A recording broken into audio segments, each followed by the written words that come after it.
Salut les amis et bienvenue dans votre club foot hebdo, le rendez-vous des passionnés du Hack et du Stade Malherbe de Caen, nos deux équipes professionnelles de Normandie qui évoluent toutes les deux en Ligue 2 et qui malheureusement, allez on va pas se mentir, signent une mauvaise saison et elle peut même être très mauvaise en ce qui concerne le Stade Malherbe de Caen dans quelques semaines si la route se poursuit de la sorte. On va débriefer évidemment de l'actu des Hackmen et des Malherbistes et avec nous aujourd'hui, on a invité le gratin du gratin mesdames, messieurs, Julien Maillot de SoFoot est avec nous. Salut Julien. Salut Sylvain, salut tout le monde. Julien Caillard d'RTL est avec nous aujourd'hui. Salut Julien. Salut Sylvain, salut à tous. Et le coach a fait son apparition aussi. Ça fait quelques semaines qu'il était en apprentissage. Vous le savez, vous l'avez forcément vu sur les réseaux sociaux et sur les médias. Il est en train de passer le brevet d'entraîneur professionnel de foot. C'est notre coach Tendance Ouest. C'est Johan Gallon. Salut Johan. Bonjour à tous. Bon messieurs, on va commencer avec le Havre. On avait cru en une renaissance du Havre. À Caen, ils étaient venus, les Havrais, assurer un match de belle facture et l'emporter de manière logique. On s'était trompé finalement, Julien Caillard. Les Havrais ont baissé pavillon face à Sochaux. On est un peu toujours dans la même histoire de manque de confirmation pour le Hack.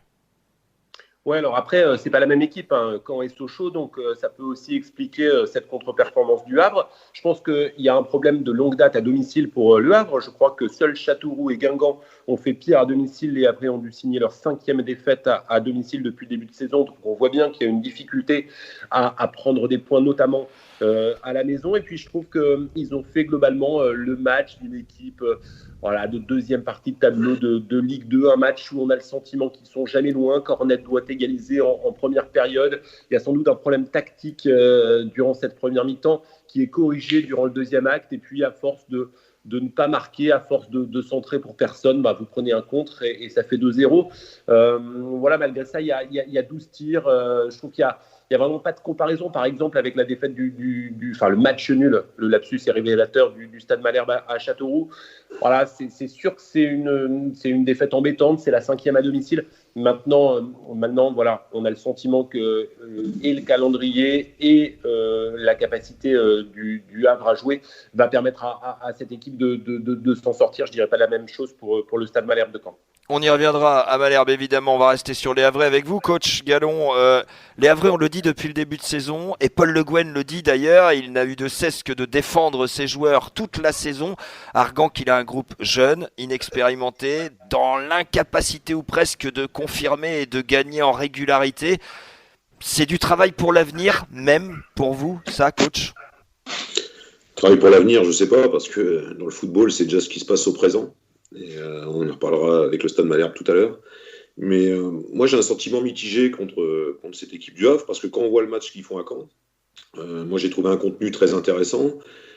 Et j'ai quand même quelque chose qui me chagrine, c'est que j'ai l'impression qu'il y avait une grande motivation contre Caen, qu'on ne retrouve pas spécialement sur tous les autres matchs. Alors, le derby, c'est sûr, mais quand on est joueur professionnel, on se doit d'avoir la même mentalité, la même attitude à chaque match. Moi, j'ai trouvé une équipe contre Caen très bien organisée, qui a donné vraiment une belle image. Après, il y a deux choses. Quand on est chez soi, il faut souvent faire le jeu. Ils sont venus à Caen, dans une situation où il fallait défendre, et uniquement jouer sur la transition et de l'attaque rapide. Ils l'ont très bien fait. Ils l'ont très bien fait, ça d'ailleurs. Ils l'ont très bien fait. Ils ont fait un très bon match à Caen. Mais voilà, donc moi, il y a deux choses qui me chagrinent un peu. C'est l'aspect motivationnel. Ça, c'est la première. Et la deuxième, cette équipe, dans sa capacité à faire le jeu. Et on voit qu'à domicile, quand on dit que c'est une des plus faibles équipes, c'est qu'il n'y a pas de hasard. C'est qu'ils ont du mal à faire du jeu. Après, moi, je veux bien la jeunesse, mais il y a quand même des joueurs expérimentés dans cette équipe et qui sont capables, quand il le faut, de prendre les choses en main. Donc, voilà, un sentiment mitigé. J'espère qu'ils ne se sont pas motivés uniquement contre les Canets, parce que là, il reste quand même 8 matchs, 9 matchs, non, 8 matchs. 8 matchs. Et il y a encore des points à prendre. Et après, quand on pense à l'avenir, c'est surtout les joueurs qui vont avoir envie de continuer l'aventure. C'est là que c'est important. Julien Maillot de SoFoot, est-ce que les Havrais ont pensé qu'en gagnant à Caen et en atteignant 37 points, ça allait suffire? Je suis pas sûr. Après, je pense qu'en effet, ils n'ont pas tout à fait le même sentiment d'urgence que les Canets en ce moment. Ils ont essayé de reproduire à peu près ce qui avait été bien fait à Caen, avec à peu près le même plan de jeu. Ça a moins bien fonctionné. Cette fois-ci, les faits de jeu n'ont pas été les mêmes. Ils n'ont pas eu la même réussite. Parce que finalement, dans les stats, ils n'ont pas été dominés par Sochaux. Sauf que ça ne veut pas dire grand-chose dans ce moment de gagner contre Caen, tellement Caen est mauvais. Sochaux, c'est une équipe qui, dans une dans une dynamique vraiment opposée.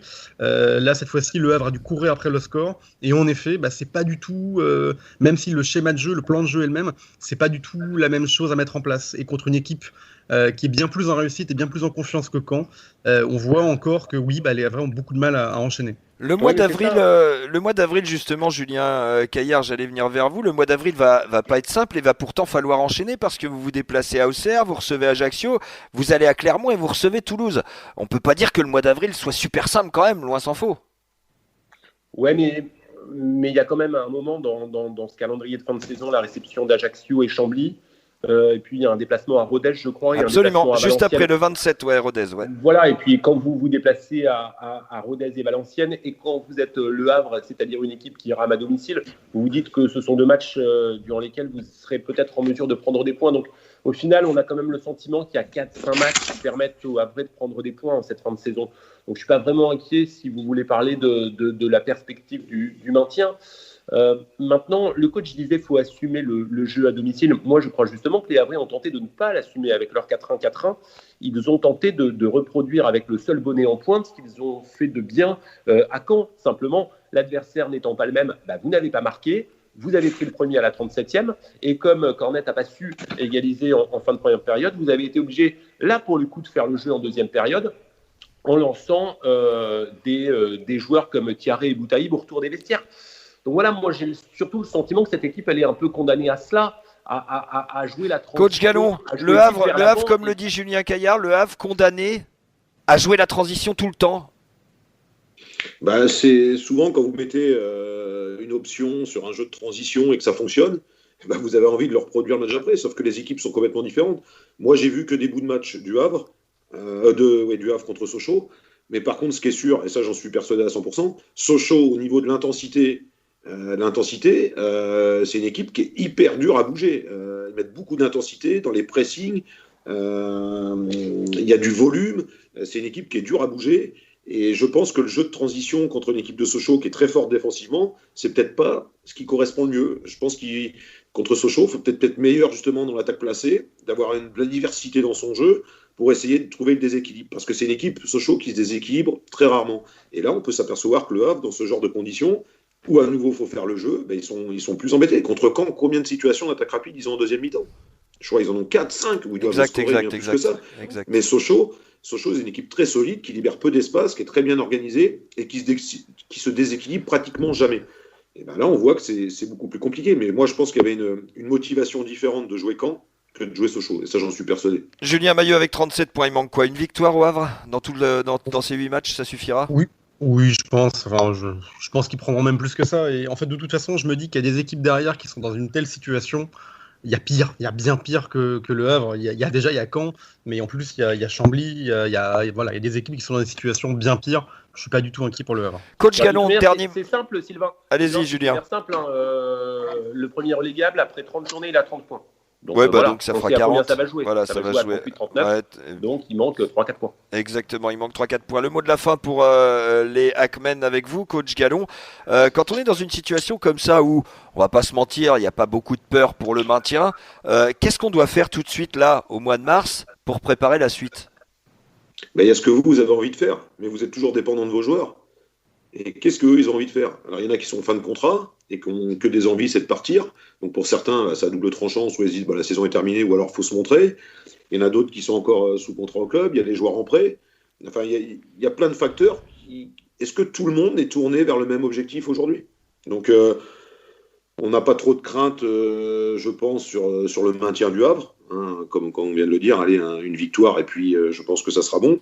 Par contre, c'est sûr qu'il y a un beau chantier à préparer. Et je pense que ce soit Caen ou Le Havre, on est à un moment donné où ces deux clubs-là devront prendre une autre voie et changer un peu des choses. C'est la voie, c'est le sentiment que j'ai.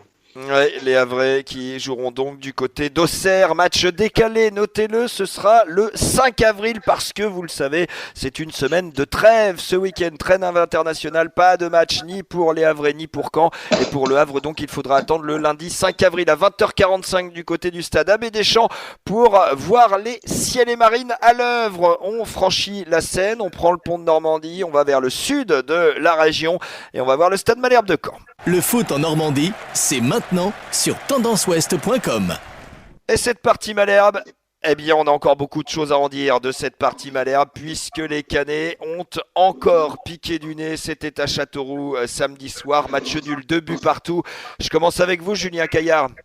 Tout bonnement, est-ce qu'elle inquiète cette équipe cannaise de s'être fait piétiner par le dernier ? Elle inquiète depuis un bon moment, cette équipe cannaise. Mais moi, elle m'inquiète vraiment, comme je crois, elle inquiète certains anciens dont malheureusement je fais aujourd'hui partie. Moi, je suis resté traumatisé par la saison 2011-2012. C'est la saison qui voit le Stade Malherbe être 14e avec 4 points d'avance sur la zone rouge au soir de la 35e journée. Je me souviens de cette victoire obtenue contre Lorient, ce but de Thomas Hurtaud qui avait fiché la balle dans la lucarne de Chéniaud à la 35e journée. On avait fêté le maintien ce soir-là. On était à la 35e journée. On avait fêté le maintien ce soir-là. Il y avait 4 points d'avance sur la zone rouge. 3 défaites plus tard, on descendait en Ligue 2. Si on ne prend pas conscience de cela, et j'ai le sentiment que ni le club ni les supporters ne prennent conscience de cela, alors oui, on peut être dans un mois et demi en national. Il faut un réveil, il faut une prise de conscience. Et moi, j'ai le sentiment que cette direction, elle fait depuis des mois comme si le maintien était acquis, comme si la montée, de toute manière, elle n'en voulait pas, comme si le coach allait dégager tranquillement pour qu'un autre arrive, pour qu'une autre option se mette en place. Les joueurs sont dans cette mouvance. Les supporters attendent la saison prochaine et personne ne voit le danger arriver. On est au bord du précipice et personne ne le voit arriver. Et Sylvain, je vais juste terminer mon propos avec un tout petit regard sur ce qui nous attend. Il reste quoi ? Pau et Dunkerque à domicile pour prendre des points. Caen a besoin quoi ? De 5 points. Si vous ne gagnez pas ces deux-là, il se passe quoi ? Julien Mailleux, après cette introduction et ce préambule de Julien Caillard, êtes-vous comme Julien Caillard plus qu'inquiet ? Parce que là, c'est un Julien Caillard plus qu'inquiet que l'on a. Alors, je crois avoir utilisé l'adjectif d'épouvantable pour qualifier le match de Caen contre le Havre. Je crois que cette fois-ci, il faut que j'invente un nouvel adjectif pour qualifier le match contre. Caen s'est fait piétiner par le dernier, c'est tout. Caen s'est fait piétiner par le dernier. En fait, je pense que vous les avez sûrement vus, mais je vais rappeler 2 ou 3 chiffres sur ce match-là.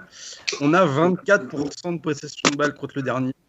On a 3 tirs contre le dernier et aucun en seconde période.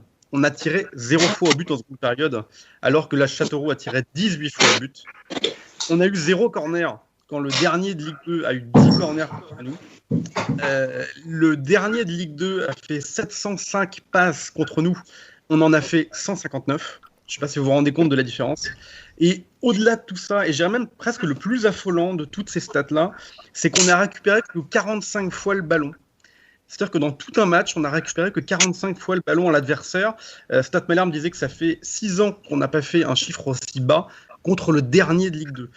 Alors que la philosophie de Pascal Duprat, quand il est arrivé il y a un peu plus d'un an et demi, c'était, il parlait de contre-pressing, il parlait d'intensité, etc. On a une équipe qui n'a plus aucune intensité, qui n'a aucune motivation pour récupérer le ballon quand elle le perd.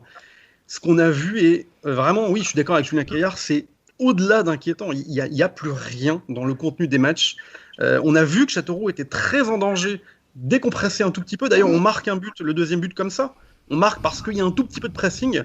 Est-ce que vous pensez qu'à une seule seconde derrière, on s'est dit, tiens, il y a quelque chose à exploiter ? Même pas. Parce qu'on n'a même pas ce recul tactique, cette intelligence. On n'a plus rien. Il n'y a plus rien du tout dans cette équipe. Bon, alors coach Gallon, je ne sais pas ce que vous allez m'envoyer, mais là, après les 2 premiers, on est quand même dans quelque chose de vraiment inquiétant. Quand on va descendre ou pas ? Moi, je vais te mesurer. Est-ce qu'il faut s'inquiéter ? Je pense. Parce que dans cette situation-là, quand vous n'êtes pas mathématiquement maintenu et que vous êtes dans une spirale de match où vous ne prenez pas de points, ou très peu, forcément qu'il faut être inquiet. On sent bien que cette équipe, tout le monde n'est pas dans le même objectif. Et ça me fait peur. Parce que quand vous jouez le maintien, s'il n'y a pas l'état d'esprit nécessaire, là, attention. Parce que les autres équipes, tout à l'heure, j'ai entendu parler de Pau, de Rodez, eux, ils sont préparés depuis la première journée, même de la préparation, eux, à jouer le maintien. Donc, dans leur tête, ils sont préparés depuis le premier jour. Et même dans le recrutement, c'est-à-dire avant de signer au club, ils savent très bien ce qu'ils vont jouer toute la saison. Donc, ces équipes-là, elles sont prêtes et je peux vous assurer que Rodez et Pau, ils vont prendre des points jusqu'à la fin. Donc ça, il faut faire attention. Est-ce qu'il faut une vraie prise de conscience et qu'il y ait un changement de discours en disant Là, il faut vite prendre des points le plus vite possible parce que ça peut nous faire drôle. Je le pense sincèrement. Et j'ai pas du tout envie de voir mon équipe vivre comme ça jusqu'à la fin parce que ça fait un peu peur. Ça fait peur. Donc oui, il faut de la réaction. Il y a 2 matchs importants. Comme tu l'as dit, Julien, je crois qu'il y a Dunkerque et Pau. Dunkerque et Pau. Et là, il faudra prendre un maximum de points parce que l'autre jour, je me suis amusé à regarder la fin du calendrier. Ah, c'est pas un amusement, hein.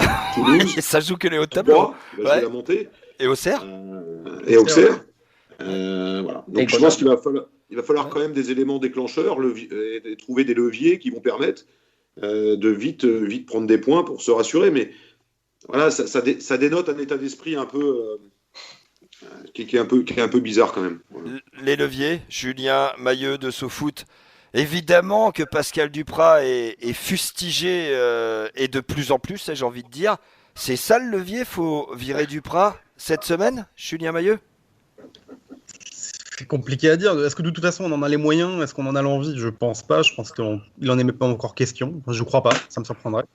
Après, la question est est-ce qu'on a déjà. Alors est-il en capacité de redresser la situation? Moi, j'y crois pas. Enfin, de toute façon, il n'y a aucun changement d'un match à l'autre. Là, on a changé de système, mais pas du tout. On n'a rien apporté dans l'animation, dans le pressing, etc. On a trouvé les mêmes manques, en fait. Est-ce qu'un entraîneur a déjà survécu à 2 victoires en 19 matchs en Ligue 2? D'ailleurs, est-ce que c'est déjà arrivé à Caen, sur 19 matchs, c'est-à-dire une demi-saison, de ne remporter que 2 matchs? Alors en Ligue 1, oui. En Ligue 2, non, oui. je ne pense pas. En Ligue 2, je crois pas. Je suis remonté jusqu'à la saison 2000-2001, qui était la pire. Qui est quand même la pire des 17e de 35 Ligue 2. dernières années, exact. Voilà. Et je suis remonté là-dessus, et même cette saison-là, on ne fait pas une dynamique aussi catastrophique. Est-ce qu'un autre entraîneur, dans une autre situation, aurait survécu à ça? Non, la réponse, et je vous le dis, c'est non, c'est sûr. Là, on semble, entre guillemets, condamné à terminer le championnat avec Pascal Duprat. Est-ce que c'est le coach de la situation? Non, on le voit bien, il suffit de regarder les matchs, bien sûr que non. Est-ce qu'il est capable de redresser la barre? Là, je pense que ça dépend pas que de lui. Il y a des joueurs qui sont dans une situation. Julien Caillard, oui, vous voulez intervenir et je vais vous lancer sur ce que vous voulez intervenir. À qui la faute? Cette situation. Mais elle est ubuesque, cette situation. Vous vous demandez si Pascal Duprat doit sauter, si Pascal Duprat est encore l'homme de la situation. Mais Pascal Duprat, il a sauté à Noël dernier. Mais on l'a déjà dit dans cette émission à maintes et maintes reprises. Et il a sauté à Noël dernier dans les propos d'Olivier Piqueux livrés dans Ouest France, et il a sauté, j'allais dire de manière très claire, encore plus claire début janvier, dans les propos qu'il a tenus dans les colonnes du foot normand. Et c'est à ce point vrai que Pascal Duprat nous a dit le 25 janvier, une fois mon départ acquis, je pourrais me regarder dans la glace et me dire que le club va pouvoir compter sur des joueurs bankable, puisqu'il avait parlé de sa capacité à faire des jeunes. Donc voilà, le coach il est déjà parti, les joueurs, puisqu'il va falloir faire des économies, puisqu'on attendait qu'il y en ait qui soient en fin de contrat pour les virer, ils sont eux aussi pour une partie déjà dehors. Donc moi c'est ça ma grande inquiétude, c'est que je ne vois pas du tout quels sont les leviers. Vous avez un coach qui attend le bus, qui le ramène dans le sud de la France, et vous avez des joueurs qui sont déjà partis. C'est quoi la situation? C'est quoi les leviers? Et c'est pour ça que je dis que le danger il est devant nous, parce que vous affrontez Dunkerque et Pau, et tout le reste c'est top 7. Donc tout le reste, je ne vous en parle même pas. Ça va jouer la montée, ça va jouer le top 5 jusqu'au bout. Donc c'est 0 point. Donc si vous ne faites pas victoire et nul contre Pau et Dunkerque, il se passe quoi? Julien Mailleux, on en dit quoi de cette analyse de Julien Caillard? On est tous d'accord pour dire que Pascal Duprat, à Noël, sa saison était finie, ça c'est sûr. Les joueurs sont en train tous d'exploser, par contre les uns après les autres. Il n'y a plus d'équipe là aujourd'hui, il faut être clair. Ah non, il n'y a pas d'équipe. Ouais, mais il n'y a plus d'équipe justement. Il n'y a plus d'équipe. Il n'y a plus d'équipe. En fait, il suffit de voir. Je parlais de pressing tout à l'heure. Il suffit de voir, en fait, pour moi, ce qui dit tout d'une équipe, c'est la façon dont elle presse en bloc, en équipe. Et il suffit de voir le pressing à tiroir du Stade Malherbe pour se rendre compte qu'il n'y a plus rien. C'est-à-dire qu'il y a un type qui court, et dès que le ballon est passé, il arrête de courir. Et il y en a un autre qui se met à courir. Mais c'est ubuesque, en effet, c'est ubuesque. Alors oui, la réponse, je suis d'accord. En fait, on sait de toute façon que la réponse ne viendra pas de l'entraîneur. On sait qu'on a quand même un effectif capable de, théoriquement, bien plus que ça. Maintenant, c'est aux joueurs. Enfin, oui, je suis d'accord avec Julien. Il y a pas mal de joueurs qui savent très bien qu'ils seront plus là l'an prochain. Il y en a quand même, ils ne sont pas tous en fin de contrat, ils sont loin de là. Il y en a quand même beaucoup qui ont quand même plein de choses à prouver. Des jeunes, des cadres qui seront encore là l'an prochain. là, il va falloir à un moment donné qu'ils réagissent. Johan Enfin, Gallon, on la n'a jamais responsabilité sauvé- des on n'a joueurs jamais là-dedans. sauvé un club en Ligue 2 avec les moins de 18. Non, mais la responsabilité du groupe de joueurs là-dedans, Johan Gallon, comment on fait quand on est joueur pour reprendre le fil et pour aller chercher la victoire et le match nul qui manque? Il y a un capitaine qui devient entraîneur, il y a 3-4 joueurs qui montent une espèce de pôle pour réussir à aller chercher quelque chose. Ben, après, moi, enfin, ces situations-là, elles sont compliquées. Est-ce que on est au quotidien avec eux? Non. Est-ce qu'on sait ce qui se passe vraiment? Alors, il y a des choses, on sait, on sort quelque chose, mais le mal, il est où? Il est peut-être plus profond que tout ça. Pour moi, il faut avoir les tenants, les aboutissants. Et les tenants, les aboutissants, il n'y a que les personnes internes au club qui peuvent vous le dire. Oui, mais là, on se rend bien compte que c'est le groupe qui va avoir son destin entre les mains, que rien ne va se passer autour, en fait. C'est ça le truc. Oui, C'est mais- quelques mecs à l'intérieur du groupe qui vont pouvoir un peu porter le projet jusqu'à la fin, quoi. Alors, je pense que les joueurs sont hyper importants parce que il y a une stat, et ça, je l'ai su la semaine dernière à ma formation, quand un entraîneur est limogé en cours de saison, donc il y a un effet psychologique sur 2-3 matchs, mais à la fin, quand vous faites le calcul de points, le coach qui remplace, qui arrive, ne prend pas plus de points que le coach qui était déjà en place. Donc ça, c'est une vraie stat, et il y a les stats qui parlent. Est-ce qu'aujourd'hui, la situation, si je vous suis un peu, est-ce qu'il faut se séparer de Dupraz aujourd'hui? Mais de toute façon, est-ce qu'il faut Mais c'est même pas la question. Plus la question. Ce pas sera, sûr, ce sera plus ça. Ce sera plus ça de toute manière. On le sait. Et aujourd'hui, il faut qu'il y ait une réaction. Faut qu'il y ait une réaction des joueurs parce que déjà, il y a l'amour du maillot. Ça, pour moi, c'est ce qu'il y a de plus important. Quand vous signez quelque part, vous signez pas qu'une feuille de papier, vous signez pour avoir des responsabilités. Et quand vous signez pour des responsabilités, vos responsabilités, vous devez les prendre jusqu'au bout. Le championnat n'est pas terminé, donc tout le monde doit prendre ses responsabilités jusqu'au bout pour remplir sa mission le mieux possible. Après, dans la vie des joueurs et la vie des entraîneurs, vous savez très bien que vous êtes de passage. Vous passez, vous avez des résultats, pas de résultats, peu importe. C'est la vie des joueurs et des entraîneurs. Mais moi, je crois que la chose la plus importante, c'est vous lever tous les matins, vous regardez dans la fenêtre, dans la glace, pardon, et vous dire, même si c'est dur, moi, je vais être investi à 100% et je vais aller au bout des choses pour respecter mon engagement auprès de tout le monde. Parce que là, vous faites vivre des milliers de personnes. Et ça, il faut qu'il y ait une prise de conscience. Et la prise de conscience, elle peut être prise de différentes façons. Mais moi, je pense qu'il faut respecter ce maillot jusqu'au bout, respecter ses engagements. C'est ça les valeurs d'un homme. Et ça, c'est le plus important à mes yeux. Le reste, ça reste que du foot. Hein. Avec un ballon, du jeu, 11 contre 11. Mais il y a des valeurs propres à la vie de tous les jours qui sont propres au football. Et pour moi, ça, il faut les respecter jusqu'au bout, parce que sinon, il peut y avoir des déconvenus. Là, il y a une prise de responsabilité de la part de tout le monde. C'est tout. Julien Caillard, on a vu Olivier Piqueux venir en conférence de presse après le Havre. C'est la première fois depuis son investiture à la fin de l'été dernier qu'il s'exprime de manière publique après un match. Trop tard? Pas assez fort? Ou est-ce que vous êtes d'accord avec ça? Moi, je l'ai dit, je vois pas bien où sont les leviers. Vous disiez virer le coach, à part peut-être pour faire venir le coach avec lequel vous travailleriez pendant 2 ou 3 ans, c'est-à-dire avec... Ce qui implique qu'il est déjà libre en fait. Voilà, à part peut-être faire venir le coach de demain dès aujourd'hui, manière de dire aux joueurs, attention, ceux qui déconnent dans les dernières journées là, ils se grillent pour le début de saison suivante. Je vois pas très bien quel est le levier, donc à partir de là, je vois pas très bien quel est le levier d'Olivier Piqueux, mais encore une fois, moi. Ouais, mais c'est peut-être lui aussi qui doit comprends donner pas. là, qui doit quand même taper du poing sur la table, qui doit être un peu plus peut-être présent, puisqu'on voit bien que l'entraîneur n'est plus là. On voit bien que la moitié des joueurs sont plus là. Si le président, lui, n'est pas plus présent que ça, parce que là, il a été sympa quand même en conf de presse. Hein. Moi, il était en face de moi pendant la conf de presse. Limite, il a été gentil, quoi. Donc, je veux bien qu'il faille appeler à la sérénité, mais on attendait peut-être un peu de réaction, quoi, un peu de muscle. Donc vous attendez que l'homme qui a allumé la flamme éteigne l'incendie. C'est ça l'idée. C'est ça l'idée. Bah, au bout d'un moment, c'est ce qui va se produire. Il va être obligé de l'éteindre. Il va être obligé de l'éteindre. J'espère. Mais moi, je trouve qu'on a pris les choses tellement à l'envers depuis Noël dernier. C'est compliqué. Est-ce que ça va être compliqué, Julien Mailleux, jusqu'au bout, ou est-ce que, allez, une petite victoire contre Pau et l'affaire est pliée? Bah, quand on joue contre Châteauroux et qu'on a l'impression de jouer contre le Barça, je pense que c'est qu'on est en danger un peu. C'était les maillots, ça. C'était les maillots, ça venait des maillots. Probablement les maillots. Ouais. Oui, bah en fait, jusqu'à très, très récemment, je vous disais que j'étais pas spécialement inquiet. Mais moi, j'y suis toujours pas, messieurs. Moi, j'y suis toujours pas. Je vous écoute, vous êtes. Sylvain, mais j'y suis pas. Il manque quelques Sylvain, points. si moi je suis le coach de Pau demain, je dis à mes mecs, opération commando, et on y va là-bas pour les tordre, les mecs. C'est des branques, on y va pour les tordre et pour prendre 3 points. Mais non, mais mettez-vous à la place du coach de Pau.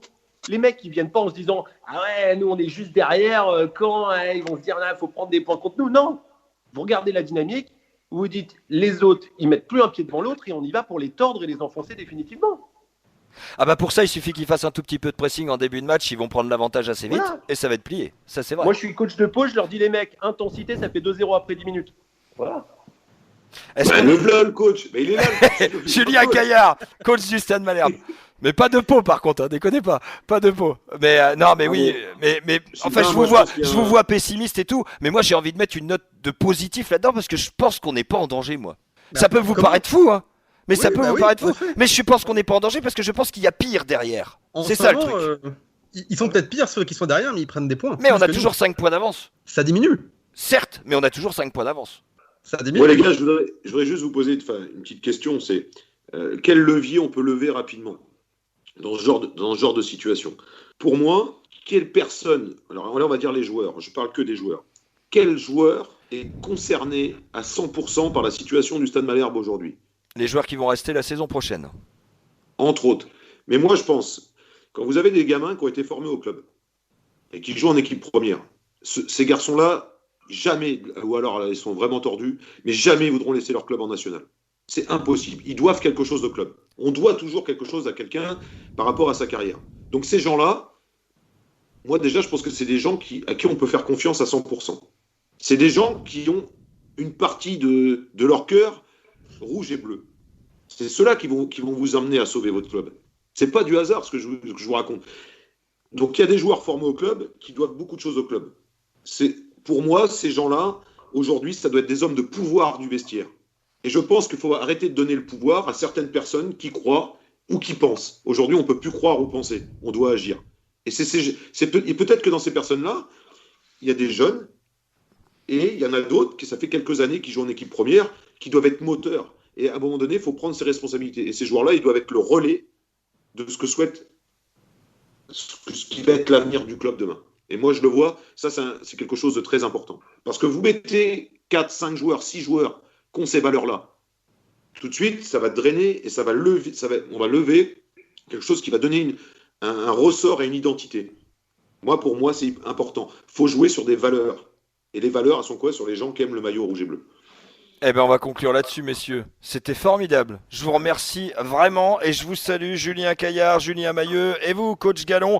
Prochain rendez-vous pour les Canets, vous l'avez compris en écoutant cette émission, ce sera le samedi 3 avril à partir de 20h au stade Michel Dornano face à Pau.